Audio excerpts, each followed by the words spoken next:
అధికారంలో ఉన్నప్పుడు కేసీఆర్ కానీ కేటీఆర్ కానీ కనీసం ఎమ్మెల్యేలను కలిసిండ్రా?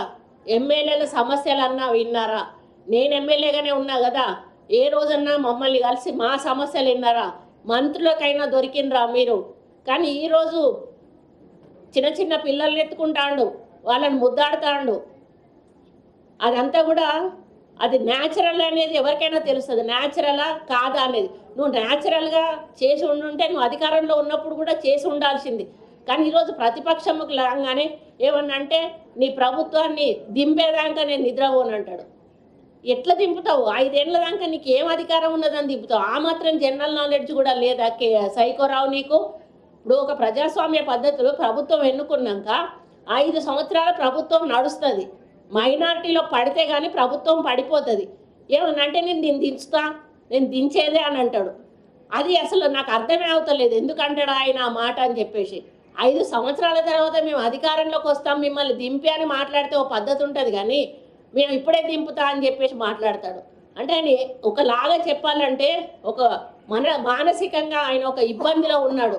10 సంవత్సరాలు రారాజులాగా రాష్ట్రాన్ని ఏలి మరి ఆయన చెప్పిందే వేదం అన్నట్టుగా నడిచిన ఇప్పుడు ఆయనకు మొత్తం అధికారం పోయి మరి అంటే ఒక ఆకాశం నుంచి ఒకటేసారి భూమి మీద పడేస్తే ఆయనకు మొత్తం ఒంట్లో ఉన్న ఎముకలన్నీ ఇరిగిపోతే ఏ పరిస్థితి ఉందో ఆ పరిస్థితిలో ఉన్నాడు. మళ్ళీ ఈ మధ్యలో పాపం చెల్లె బయటకు వచ్చింది. చెల్లె లోపల ఉన్న రోజులు కొంచెం హ్యాపీగానే ఉన్నట్టున్నాడు. చెల్లె బయటకు వచ్చినాక మరి ఏవో కొన్ని వార్తలు బయటకు వస్తూ ఉన్నాయి. మరి కాసేపు హరీష్ రావు కవిత ఒకటైందా ఎతాన్రని, లేకపోతే ఏదో కేసీఆర్ కవితకి ఏదో ఆమెకు ప్రముఖ స్థానం ఏదో ఇవ్వబోతున్నాడని, మరి కొంచెం ఈరోజు బీఆర్ఎస్ పార్టీ కొంచెం ప్రజల్లో చులకన కావడానికి కేటీఆర్ చేసే కార్యక్రమాల వల్ల కొంత పేరు పడిపోతుందని ఇటువంటి వార్తలు కూడా వస్తున్నాయి. మరి ఆ విధంగా కూడా కొంత మానసిక ఇబ్బందులు ఆయన ఉన్నాడేమో అని చెప్పి నేను అనుకుంటా ఉన్నాను. కనుక ఒక్కటే, మా ప్రభుత్వం ఎప్పుడు కూడా ప్రజల క్షేమం కోసం, ప్రజల అభివృద్ధి కోసం విద్య వైద్యం ఈ 4ంటిని, సంక్షేమము అభివృద్ధి విద్య వైద్యం ఈ 4ంటిని దృష్టిలో పెట్టుకొని మా ముఖ్యమంత్రి గారు ఈ సంవత్సర కాలం పూర్తి కావస్తున్న సందర్భంలో మీ అందరికీ కూడా తెలుసు 9వ తారీఖు వరకు కూడా ఈ తెలంగాణ సంబరాలు జరుపుకోవడం జరుగుతుంది.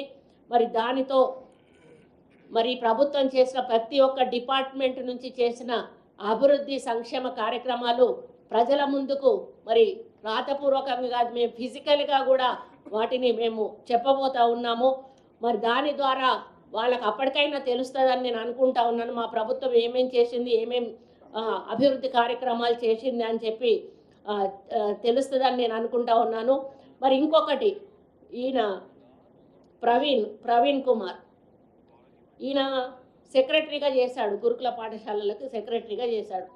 ఆయన చేసినప్పుడు కోట్ల రూపాయల డబ్బులు దుర్వినియోగం చేసినటువంటి సంఘటనలు ఉన్నాయి. అప్పుడు బీఆర్ఎస్ వాళ్ళే ఆయనను తీసేసిండ్రు, ఆయన వెళ్ళిపోయిండు. మరి అప్పుడు ఆయన మీద ఎటువంటి ఎంక్వైరీ వేయలేదు. అప్పుడు బాల్క సుమన్ను గ్యాదర్ కిషోర్ ఇద్దరు కూడా కూరగాయల కొనుగోలు, షూస్ కొనుగోలు టెండర్లు లేకుండా జరుగుతున్నాయని ఆర్ఎస్ ప్రవీణ్ కుమార్ మీద అప్పుడు పరోక్షంగా దాడి చేసిండ్రు. కానీ తర్వాత ఎటువంటి మరి రియాక్షన్ కూడా వాళ్ళు చూపెట్టలేదు. అప్పుడు భోజనంలో కప్పలు బొద్దింకలు అవన్నీ కూడా వచ్చినటువంటి సందర్భాలు వాళ్లకు తెలుసు. 2018 నుంచి దాదాపు 99 కోట్ల రూపాయలు ఎటువంటి అనుమతులు లేకుండా కూడా డబ్బులు ఆయన ఖర్చు చేయడం జరిగింది. 103 గురుకుల స్కూల్ బిల్డింగులు అన్నీ కూడా బీఆర్ఎస్ ఎమ్మెల్యేల బంధువుల ఇళ్లలోనే కిరాయికి నడిపించారు. మరి వాళ్ళకి ఎంత లబ్ధి చేకూర్చారో వాళ్ళకే తెలియదు. 1000 మంది స్టాఫ్ను ప్రభుత్వం అనుమతి లేకుండా రిక్రూట్ చేసుకొని నెలకు 9 కోట్లు ఇష్టారీతిన ఖర్చు చేయడం జరిగింది.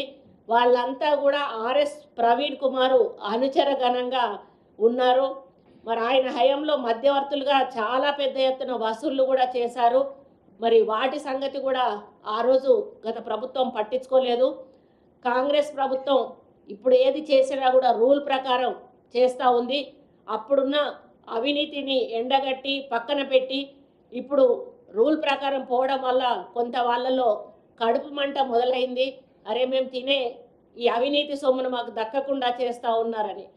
అదే ప్రవీణ్ కుమారు రోడ్లు పట్టుకొని మరి దళిత బిడ్డగా నేను ఐఏఎస్గా రాజీనామా చేసి ఐపీఎస్ నుంచి నేను ప్రజలకు కోసం పోరాటం చేస్తా అని మరి ఊర్లు తిరిగిండు. అది ఆయన తిరిగేటప్పుడే నేను అనుకునేదాన్ని, ఒక ఐపీఎస్ ఆఫీసరు ఆయన మధ్యంతర వాలంటరీ రిటైర్మెంట్ తీసుకొని ఇన్ని డబ్బులు ఎక్కడి నుంచి ఖర్చు పెడతా ఉన్నాడు అని చెప్పి నేను అనుకునేదాన్ని. అంటే దాని వెనకాల ఎవరు ఉన్నారు అనేది ఎప్పుడు అర్థమైంది అంటే ఆయన ఎప్పుడైతే వచ్చి టీఆర్ఎస్లో జాయిన్ అయ్యిండో అప్పుడు అర్థమైంది. అంటే దళిత ఓటర్లను ఒక వైపుకు మళ్లించడానికి ప్రవీణ్ కుమార్ను పావుగా వాడుకొని కేసీఆరే ఇదంతా కూడా డ్రామా చేపించాడు అనేది. మరి కేసీఆర్నే తిట్టకుండా పొల్లు తిట్టి మళ్ళీ వచ్చి సిగ్గు లేకుండా టీఆర్ఎస్ పార్టీలో చేరి ఇప్పుడు జరుగుతున్న సంఘటనలన్నిటికీ కూడా కారణం ఆర్ఎస్ ప్రవీణ్ కుమార్ హస్తం ఉందని చెప్పి నేను నమ్ముతా ఉన్నాను. ఎందుకంటే ఆయనకు అన్ని హాస్టల్స్లో కూడా ఆయన అనుచరగణం ఉన్నది. కొంతమంది ఆయన వర్గాలను ఏర్పాటు చేసుకున్నాడు.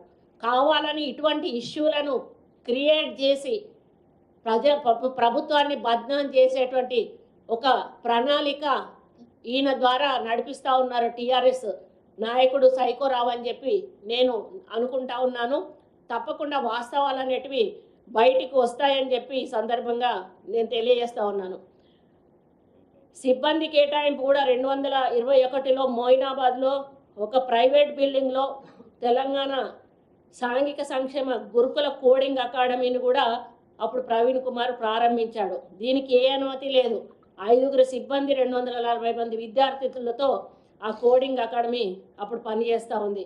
ఈ ప్రజాప్రభుత్వం ఏర్పడిన తర్వాత 21 మంది సిబ్బందిని, 2 వాచ్మెన్లు, పూర్తి స్థాయి ల్యాబ్ ఏర్పాటు చేసి మాకు ప్రభుత్వానికి దాని మీద ఉన్న చిత్తశుద్ధి ఏందో మేము ఈరోజు చూపించడం జరిగింది. కోడింగ్ బోధన అంటూ ఒక ప్రైవేట్ కంపెనీకి అప్పుడు 3 కోట్ల రూపాయలు కూడా ఇవ్వడం జరిగింది. అది ఆర్ఎస్ ప్రవీణ్ కుమార్ దానికి ఆన్సర్ చేయాల్సిన అవసరం ఉంది. ఆ రోజు అక్రమాలు పాపాల పుట్ట ఏదన్నా ఉంది అంటే కేవలం టీఆర్ఎస్ బీఆర్ఎస్ అధికారంలో ఉన్నప్పుడు, ప్రవీణ్ దాని సెక్రటరీగా ఉన్నప్పుడు మాత్రం జరిగింది. ఆయన తర్వాత కూడా వీళ్ళు ఎప్పుడు కూడా ఈ గురుకుల పాఠశాలను పట్టించుకోలేదు.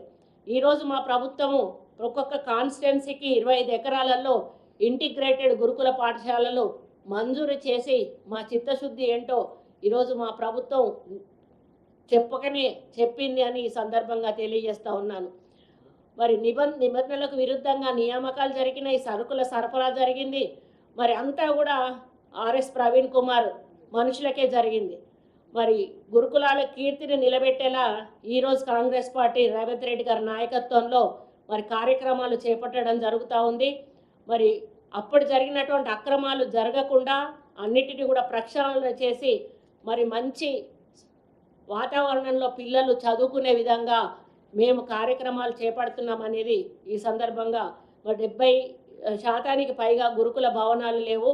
మరి అద్దె భవనాలలో నడిపించారు కాబట్టి ఈరోజు మేము సొంత భవనాలు నిర్మాణం చేయాలని మేము ఈరోజు శాంక్షన్స్ కూడా చేసి ఫౌండేషన్స్ కూడా కొన్ని చోట్ల వేయడం జరిగింది. మరి ఒక మాఫియా నడిపాడు ఆ రోజు ఆర్ఎస్ ప్రవీణ్ కుమారు.